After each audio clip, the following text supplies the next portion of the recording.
Welcome, everybody, to our second session of the day called Creating Consumer Confidence with an Integrated Approach to DAM and PIM with Jake Athey, the VP of Marketing and Sales at Acquia. Who doesn't know Jake when it comes to the DAM world? Jake, I feel like you've been in the DAM world for a long, long time. I remember you from my very first DAM meeting, actually. It's real fun to be with you again today. Don't forget to type your question in the Q&A box at any time throughout the session today. And also chat. We love seeing the chat. Chime in where you're from, what's on your mind, anything that Jake's saying that you think is great or not, or controversial, like naming conventions, Jake, which was on the first section. So go ahead and jump on in for that. Jake, I'm going to hand it over to you, and let's get going.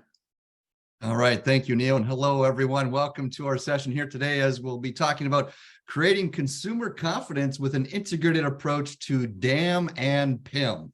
And as Neil mentioned, I'm Jake Athey, the VP of Marketing and Sales for Acquia. I come from the 2021 Widen acquisition, where I've been in the DAM space for the last 20 years, and we proudly come together with Acquia, providing our leading DAM capabilities with the Acquia Open DXP.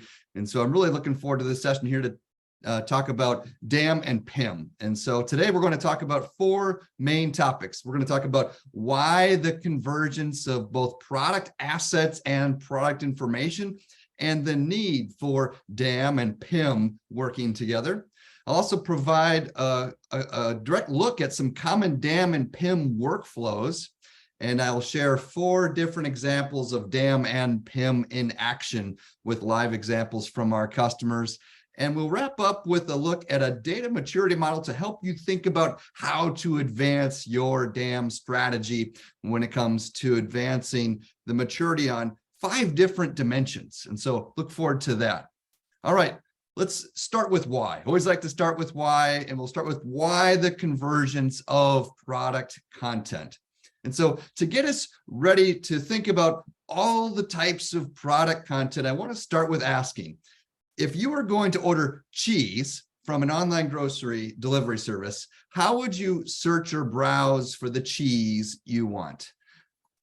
Now, would you go straight for the kill and type in Hook's 5-year cheddar, one of Wisconsin's finest, of course, that's where I come from, Wisconsin. Or would you do a keyword search for cheddar and browse by, say, best sellers, sharpness, price, color, or region? Or would you base the choice on the pictures of cheese, or pairing recommendations, or customer reviews, or just buy whatever cheddar is on sale? And there's no shame in that. Now, I raise these questions because if you sell physical goods online, you're on the opposite end of this exchange. You're trying to predict what information, what data and content a buyer needs to distinguish your goods from others. And you really need to consistently represent your products throughout the buyer's journey or the customer experience, knowing that each part of that shopper's journey, they're looking for different content, different information, and it could be on different devices and different channels and different mediums, etc. And so if you're in B2B, this customer experience and your products are likely even more complex than, say, cheese. It likely involves many roles in the buying committee and certainly more at stake, tens to hundreds of thousands of dollars, and the champion's reputation within the organization also often at stake. Now, there's a lot of information out there on the substance portion of content strategy. And so today in our session, we're focusing on the organization, the workflows, and the technology aspects of our content strategy to support the customer throughout their experience.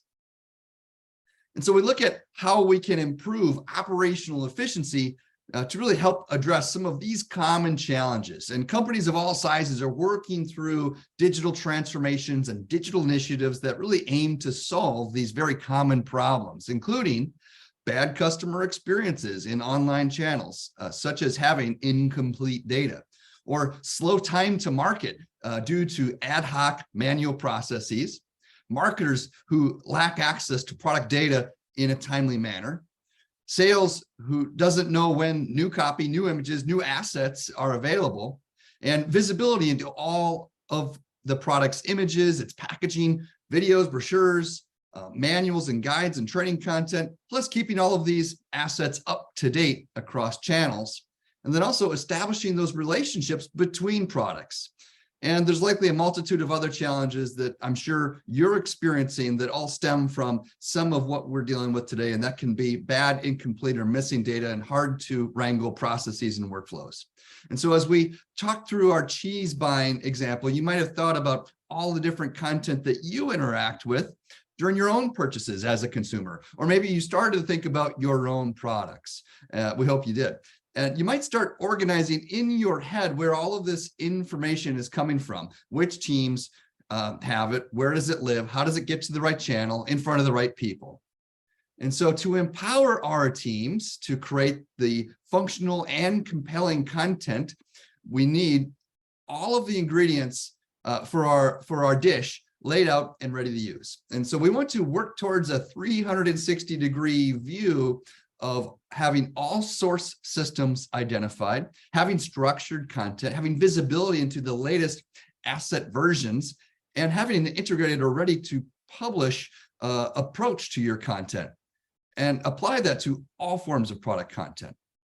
Now, higher quality product content really produces important business results that not only your business cares about, but customers care about as well, including increase in conversion rates, increase in average order value. And with integrated systems and process, you can see the results of faster speed to market, which includes more selling days and reduced cost to manage content in all of its many forms. So that's the why. By now, you should have a pretty good understanding of just why this is important. And so next, I want to get into how DAM and PIM workflows work together. And so let's take a look at how product content data flows through DAM and PIM to really help you manage that high quality content and accelerate speed to market. And so I'll be talking about DAM and PIM as one integrated hub, and know that this can either be one combined system or two tightly integrated tools, two or more even. And so I'll highlight a few different approaches in just a bit with some live customer examples. Now know that technical product data often comes from other sources, say upstream, built for product and engineering teams. And so DAM and PIM systems integrate with, say, ERP, PLM, or MDM systems to really import this technical product data into the DAM and the PIM records. And then product data is a subset of all of your product information. It's technical specifications or manufacturing specs, things like weight, color, materials, packaging details, and the part number or SKU itself. And some of you may be thinking the source of truth for this product data is the company website or the print catalog. And while hopefully those two have accurate information, they probably are not the source of truth, or at least they shouldn't be. And also, the specs get determined well before the marketing launch or even the pre-launch. They are defined early in the product lifecycle by product development teams, engineers, and product managers, etc. But marketing teams often do not have direct access to the product data in the ERP. In fact, in our experience, marketers typically don't have access to this information at all, which makes sense in a way that PLMs and ERPs are really not designed for marketing workflows. And that's what a PIM is for. And so we like to think of things as PLMs manage products and PIMs manage product content. And so after the upstream sources of raw product specs are identified, the next step is really to take a data model and set up a data model within your PIM. And so data modeling is where you can think through the information you need in your PIM to really market your products. And the data model may already be prepared for you in your organization, especially if some of this data is coming from an ERP.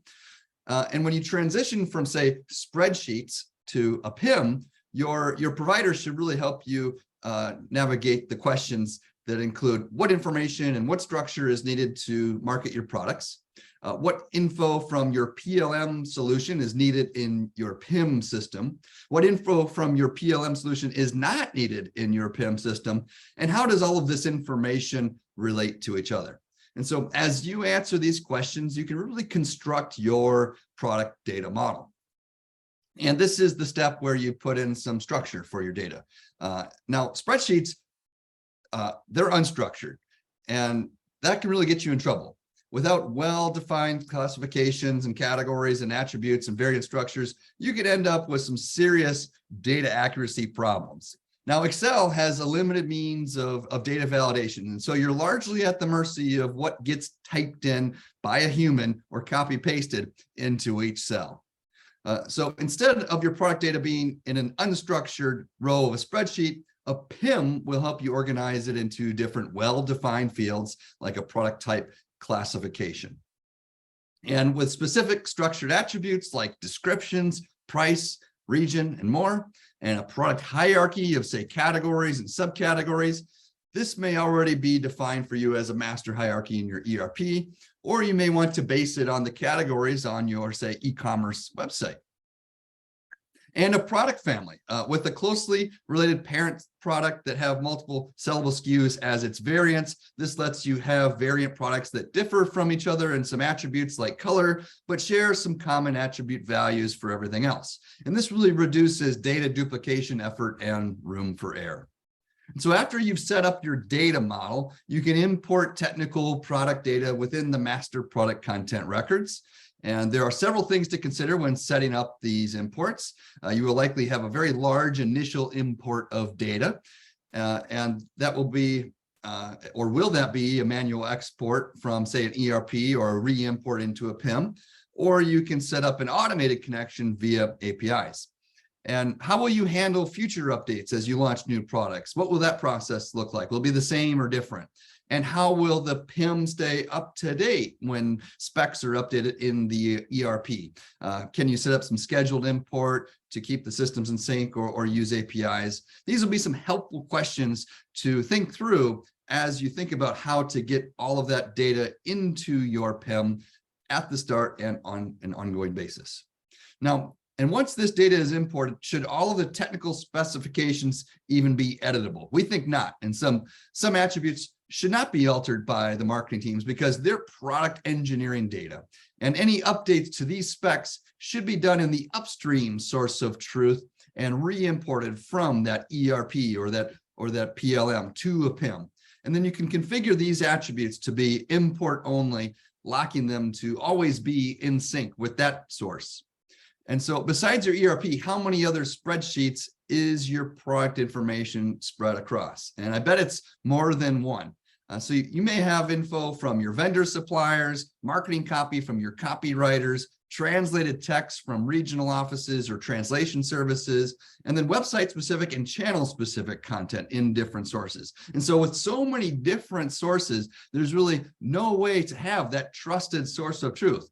And there's so many opportunities for human error and duplication of efforts and managing all of these things with spreadsheets.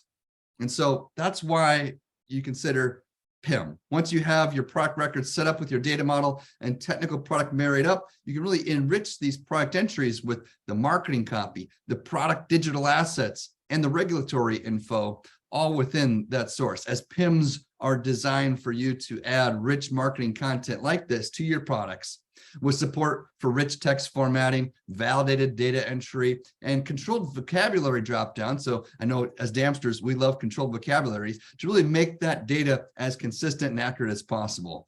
And again, Excel is not designed for this type of copywriting support. That's where a PIM and a DAM system can really come in. And a PIM can also be configured with workflows, notifications, and tasks to facilitate the collaboration across different teams. Multiple creatives updating product copy, getting approvals from product marketers, updating downstream sales and e-commerce teams of new assets and product content. A modern PIM really takes care of this set of tasks as a core competency. And so no more worrying about that master spreadsheet on the copywriter's desk, because the PIM has you poised to really win that digital shelf and create that consumer confidence. Now, digital assets are at the heart of this enriched product information. As you think about your own buying experiences, it's digital assets that are the most engaging type of product content. Without them, there's really no selling your products. And so when was the last time you bought something off Amazon without looking at those high quality images and videos to really give you that confidence in your purchase? customers really expect these rich media assets, and they want more of them when shopping online. Even in store, sales are really becoming, or have been, heavily influenced by the digital the digital experience in store, with buyers researching right there in the store on their smartphones. And so your DAM and PIM solution can really take advantage of these trends by providing your customers with high quality product images and lifestyle images to show your products in context. And this sets you apart from your competitors, while also setting your customers up to really understand what it is that they're purchasing, and hopefully reducing product returns and helping you sell more goods. So DAMs can also help you bring in more richer content types, including 360-degree product image spin sets, another way to give your customers that full picture of what the product will look like, giving them the confidence and increasing conversion rates on your e-commerce sites. And documents such as sell sheets and product brochures or instruction manuals. And many channels really allow for image carousels that include dozens of images. And so the first 4 or 5 are almost the most important, since they really show up on the desktops without a click. And on mobile devices, many more can be accessed with the left-right swipes. And by including several images in a specific order, it allows you to tell a sequential story for your product. And you want all of this information and all of this content to be centrally managed, especially if you incorporate a variety of images like package contents, materials, use cases, reviews, cross-sell products, etc. So once all of your product records have been enriched with rich product content, you can distribute your product to the downstream destinations, which includes your content management systems, your e-commerce websites, digital marketplaces, print publishing partners, sales teams, and more. And so we want you to go beyond maintaining and sending that separate spreadsheet to each of your dozens, hundreds, or even thousands of distribution channels, because a PIM will let you draw upon that central source of truth, filter down to the product list as appropriate for each different channel, and the attributes that are appropriate for that channel, which allows you to send different products to your own e-commerce site, your dealer sites, and all the other destinations. You can have different product descriptions sent to, say, Amazon.com, to your print publishers, and other channels. And of course, you can still export product information out of the PIM as a spreadsheet. And this may be how some of your downstream channels expect that information, and that's okay too. Now, the Generation 2 PIMs, or what some refer to as PXMs, product experience management, that will help you really syndicate product information to the various digital marketplaces like Amazon, Google, Walmart.com, etc. And taking that enriched product info and optimizing it as needed for each channel. And so we partner with several syndication providers, including Products Up, for example, to manage those complex data rules for each marketplace, letting you know when things are ready for Amazon or other channels based on their specific rules and requirements. And then publishing to these channels directly via API, if the channel supports it, or populating, say, an item setup sheet for that channel that matches the requirements of the marketplace. And some PIMs allow you to create an online digital catalog for distribution to, say, dealers or partners or sales teams. And with what we call channel portals, you can create digital catalogs with product information straight from the PIM, combined with the branded marketing materials from your DAM. And you can create a portal for each of your dealers or distribution channels with specific products and tailored branding for each channel partners. And this also allows your sales teams to access, say, pre-launch product details with the ability to curate selected products for their customers. And so now that you have a better sense of just how this works, let me share with you a few tips. We encourage you to identify your source systems. What data do you have? Where is it stored? What do others need access to? And use what you have before creating new content and information, because everyone creating their own versions of the same thing is really where this gets awfully chaotic. Also know that integrations are better than manually copy pasting or uploading and downloading data between systems. It's time consuming, it's error prone. And so look at how we can connect different systems and what the key to connect that data is. And then structured content is really key to this efficiency. And so for humans to find information they're looking for, they use filters and groupings and categories. And they use this to make different decisions. They use it to evaluate the completeness and to see the relationships between products. And machines use structured content to support that single source of truth, as you can edit data in one source. to be able to, say, extract and send data to other systems and to automate workflows. And you can think of different triggers and actions that will help with that automation. Say, if a new product is added to the PIM, you can notify a copywriter to fill out the feature list and description, etc. Or if a photo is added with a SKU, you can populate certain fields using that product information. And then finally, look at how to support multiple ways multiple ways of distribution.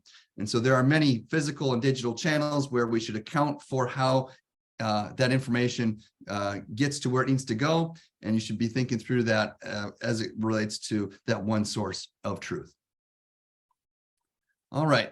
So now that you see how DAM and PIM can work, let's get into a few live examples that I want to go through rather quickly. Know that we have 4 different examples of DAM and PIM working together, including using PIM as a metadata accelerator for DAM.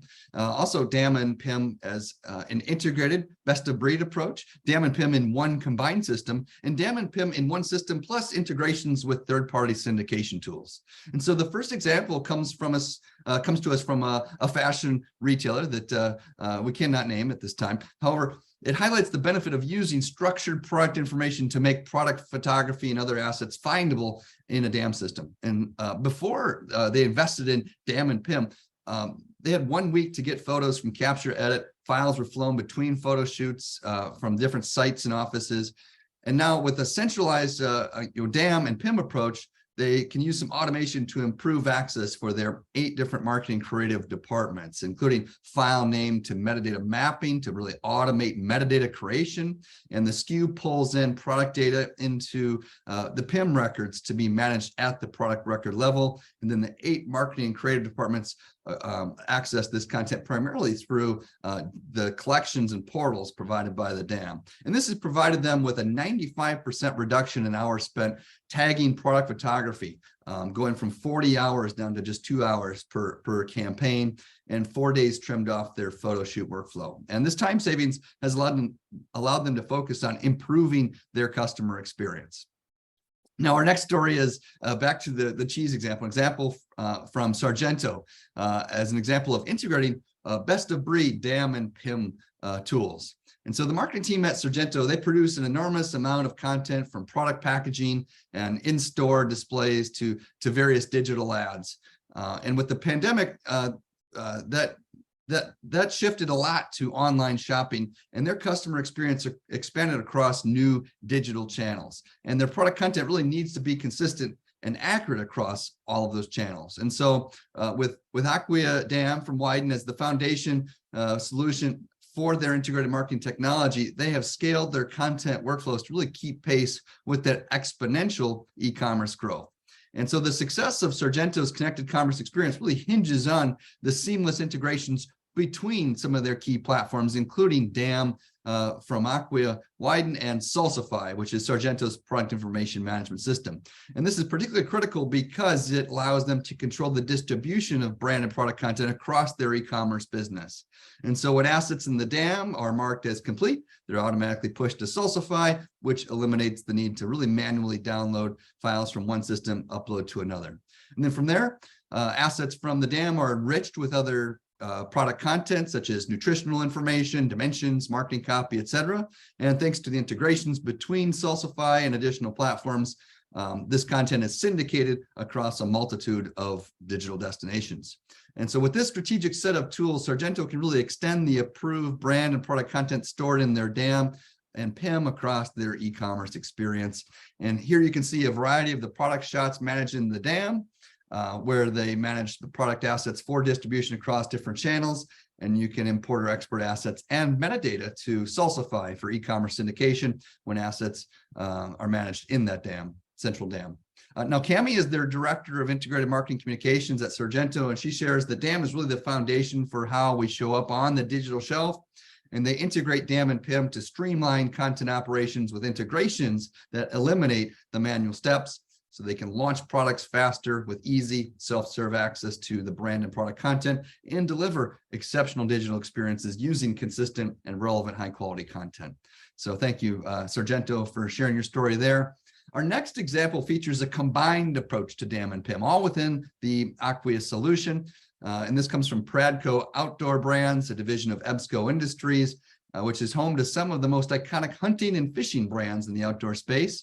And with over 5,000 SKUs across products, Pradco has a very large volume of branded product content that's used by teams throughout the company to support its market initiatives and digital commerce. And with the continued growth of e-commerce, they really needed better tools to better manage and distribute their product content. In fact, Martin, who is their director of digital sales, shares that a lot of product information was coming to our team in piecemeal fashion, which is not ideal when you're under serious timelines and trying to be organized. So I'm sure you can all relate to that. And Pradco implemented their DAM system in 2015 to manage the brand content. And in 2021, they added PIM, which allows them to view and manage all product content in a single solution at the single product record level. And this includes the product data, such as the SKUs, the dimensions, materials, digital assets like photography and videos, and marketing copy. And then they can distribute all of this product content to different e-commerce channels. In this example here, we see how they brought together specific product content for Amazon. And using this centralized system to store all of their product content, this not only helps Pradco ensure accuracy across all of their product listings, but also gives them the agility and the speed that's needed to expand across new channels. And so with Acquia, Pradco ensures that their products are retail ready across every digital experience. And as Martin shares, being organized is really important because retailers have spoken. Strong product assets are no longer a luxury, they are an expectation. And I think we can relate as consumers. And finally, the last example I want to touch on is how we look at a customer, McCormick, that uses DAM with product content integrated with another third-party syndication solution being Salsify. And McCormick really, I'm sure, stands alone. You know what McCormick is, but McCormick manufactures, markets, and distributes spices and condiments and other products to the entire food industry. And they have been a leader in that space for quite some time. They have a wide marketing reach that includes their corporate websites, their retailers, social media ads, packaging, store displays, and more. And so with that, there are so many dependencies, and it's a complex web of content needs and timelines to manage across teams and regions. And Leah, who is McCormick's Senior Manager of Global Digital Growth, says product content is really the beginning of everything. She goes on to say that it's how our products come to life and power our business strategy, and it's used to, and repurposed by a wide range of internal teams and external partners to extend existing content or build new. And so here's the asset details view of, say, a Frank's asset in the DAM system. And you can see the product details, and you can see where they show up within the PIM system as well. And so whenever you are in the system, you can find the assets you're looking for and the product information that you need. And here's how product information is enriched with digital assets in the PIM, or the product content management source, where you can see that the Frank's Red Hot Wing sauce has all of its product information like weight, description, selling points, all right there with the product record. And with that, what they call a DAM for product strategy, they're really able to have that central repository of all product content, build that 360-degree view for everything associated with that product, and then they can use the PIM capabilities along with capabilities that you can draw upon from other PIMs to have that central source of truth to create different distribution channels for different products and different partners and destinations. And then you can syndicate that product content wherever it needs to go, like Amazon. And so one of the key outcomes for McCormick is saving money, because the system makes it easy for all teams across all regions to really discover the approved brand and marketing content that they need. And they estimate that across their global markets and 14 brands, their yearly annual cost avoidance through content repurposing is over $240,000. And this is an incredible ROI to know that the DAM is paying for itself through the ability to repurpose their best content. So with that, Leah adds that we see double the return on investment in DAM and PIM each year in the savings we get by repurposing content across all regions. And so 4 incredible customer stories showing different approaches to DAM and PIM. And with just 1 minute remaining, I wanted to introduce you to a simple data maturity model that you can use to advance your DAM strategy. We have this on our website at acquia.com, and you're welcome to check it out. But know that we've created this very simple maturity model that helps you think about the things that will help you advance across the levels with regards to your strategy, people, process, technology, and impact. And so as I click through this real quickly, know that this is available online. You'll be able to get the slides afterwards to see how this simple maturity model can help you put in place a more sound strategy, the right people and process, and the technology and impact. And so with that, we thank you for your time here today, and we encourage you to learn more and contact us at acquia.com/DAM. Jake, thanks so much for an excellent presentation. Excellent work today, Jake. Really appreciate it. That's the end of our session today. We're going to be hopping over. Up next, we're going to be hearing from Mars Pet Care on establishing an E2E content flow tech ecosystem. So let's hop over to that channel. And Jake, always a great presentation. Thank you, sir. Thank you. Have a good day.